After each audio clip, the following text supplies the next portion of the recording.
Hello, and welcome to Christian Friends of Leket. I'm really excited that we're being joined by the founder of Leket Israel, Joseph Gitler, originally from New York area, New made York. Aliyah in the year 2000, and just felt that he wanted to make a contribution to Israel and to Israelis in need. And he is the voluntary chairman of Leket Israel, the National Food Bank. Joseph, great to have you.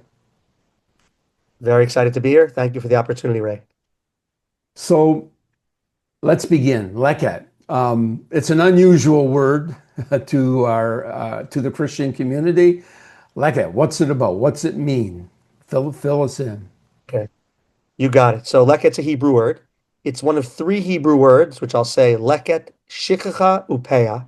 These were biblical commandments that commanded farmers who were the business people of ancient times how they needed to take care of the poor. So I'm sure people remember, certain crops would fall off the wagon. You couldn't pick them up. You had to leave them for the poor. You had to leave a corner of your field for the poor.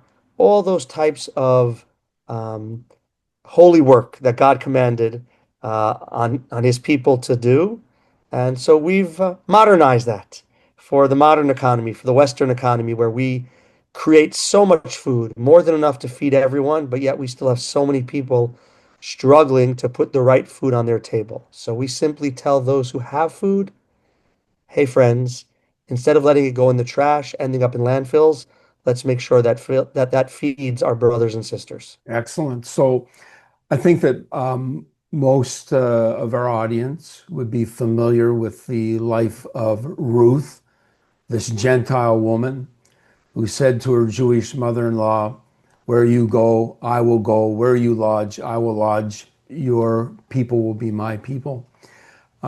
So it's biblical nature, biblically motivated. The mitzvah, the commandment of Leket to help the needy.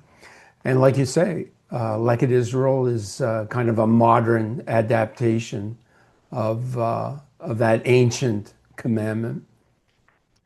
So I think like mostly most people have an image of Israel in high tech, Israel's military prowess. How can it possibly be that there's poverty in? I mean, is this Israel's best kept secret, or do you think? Listen, it's really interesting the way you ask the question because this is a kind of issue that most people want to keep secret. If you speak to politicians, they don't want to talk about this. They want to talk about high tech. They want to talk about military. They want to talk about the beaches, and I can understand that. But we do have this issue, which unfortunately does not differentiate us from other Western countries. We have the same similar um, poverty issues, most of them because of low incomes that too many people make in an ever widening gap in society. And so people have to spend too much money on their housing. Housing prices here have gone through the roof over the last quarter century since I've been in Israel. We unfortunately have a bunch of monopolies, which charge high prices. It's a small, at the end of the day, Israel is a very small country, surrounded, in a hostile neighborhood, we'll call it that. And so what it means is what should be a marketplace of tens, if not hundreds of millions, if we would have peace in the neighborhood, is actually a market of 10 million people. And so that causes a lot of stress on the system. And too many Israelis have been left behind. We hear statistics of up to 15 to 20%, which today, with Israel's population having passed 10 million, you're talking anywhere from 1 to 2 million people who need help. In Leket's case, we help them with food, but anyone who's nutritionally insecure struggles to make decisions as to what to do with their limited incomes. Wow. So Leket Israel is a food rescue organization, and the food is in Israel. So many people think The in food is everywhere. That's the whole, yeah, the food. If we're talking about Israel, but if we think worldwide, there's enough food to feed everyone. Unfortunately, a lot of the food is in the wrong places. What I mean by that is, I can't have an issue with the fact that the United States and Canada produce way more food than they need. They're trying to sell it abroad, they're trying to sell it in their borders, and we're the same in Israel. We're fortunate. We have a wonderful farming community. We have a wonderful catering community. We have a wonderful manufacturing community. And we just simply produce more food than is needed, but with too many people who can't afford all that food. And that's where we come into the picture. We've basically made a very simple equation, and that is, on the one hand, there's all this food going to waste, and it seems to be, and that's been proven over the last 22 years, the people who have the food are very happy to make sure it ends up in the mouths of needy people. And so that's what we've been doing. It's a real simple equation, especially when it doesn't come with what kind of risk am I at if there's food poisoning? What kind of tax deduction can I get? What I've seen is 22 years of purity, of people just saying, there's a stress in Israel, there's people in need. How can we help? And that's That's just a beautiful thing to wake up to every morning. wow, excellent. That's exciting. So, like you say, it's a simple equation.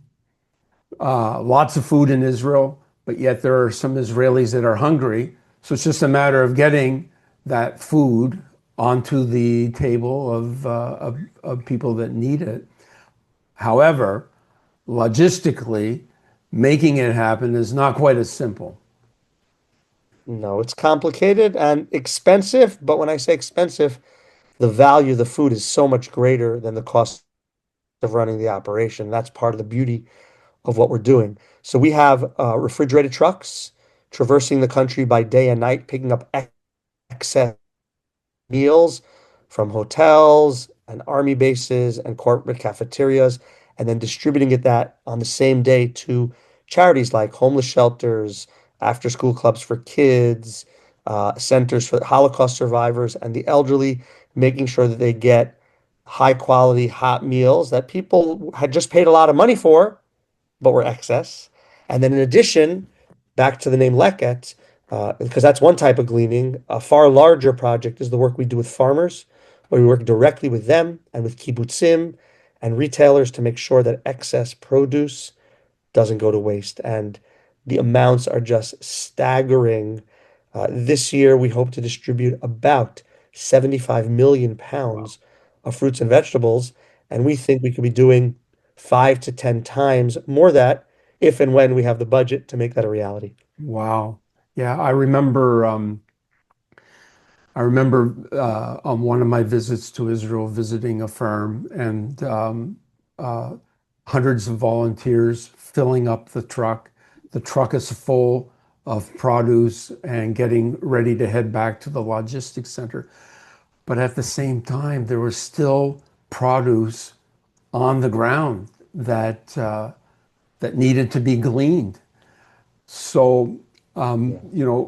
there's only so much we can do, but thank God the organization has grown so much, but there's still so much more to be done. I try not to get caught up in what we don't do and try to focus on what we are doing. But Right. yes, uh, my mantra for many years was no schnitzel left behind. And what I meant by that was I want to get to every last piece of wasted food. I know that's not possible, but we always need a North Star.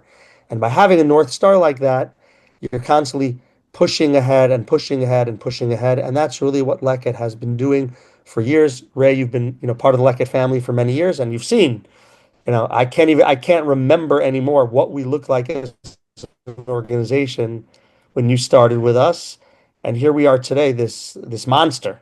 And I wish it wasn't the case. I wish we didn't have to do that. I wish that wasn't the feeling that this that we have no choice, but we don't have no choice because even in non-emergency times, which we've been in a lot of emergency for the last 2 years, even in regular times, there's a lot of people struggling to make ends meet, and that only gets exacerbated during times of emergency. And so we've been able to not just help people 365/7 when things are normal, but ramp up dramatically when things are even more difficult than the normal in Israel. Wow. So Leket Israel, the National Food Bank, worldwide a leading food rescue organization. It's very Most exciting. definitely, Ex most definitely, we are a leader. The beauty of our world is we teach others, but we also learn from others. It's a sharing world. It's a caring world. We're not in the business world. Um, and so, we've met partner agencies and learned from them throughout the world. We've had people visiting us. I've visited operations like ours throughout the world, and everything's nuanced. Everyone does things a little differently. But we certainly are leaders, and I'm very proud of that. Wow, excellent. Well, it's I'm thrilled to be a part of it, albeit a small part, but it's been very exciting. So we encourage Christians who see the regathering of the people back to the land of Israel as a fulfillment of God's ancient prophetic promises to your people. And I encourage Christians, don't just be a student of prophecy, be a part of it. Be a part of what's happening in Israel in a tangible way. So check out the link below, christianfriendsofleket.org. Find out more about what we're doing to assist Israel's needy, and you can be a part. Thank you very much, Joseph. It's great seeing you once again and just sharing a little bit of what's happening in Israel. Thank you, Ray. Love to all, and may we soon merit peace and the return of our hostages and soldiers safe and sound. Amen.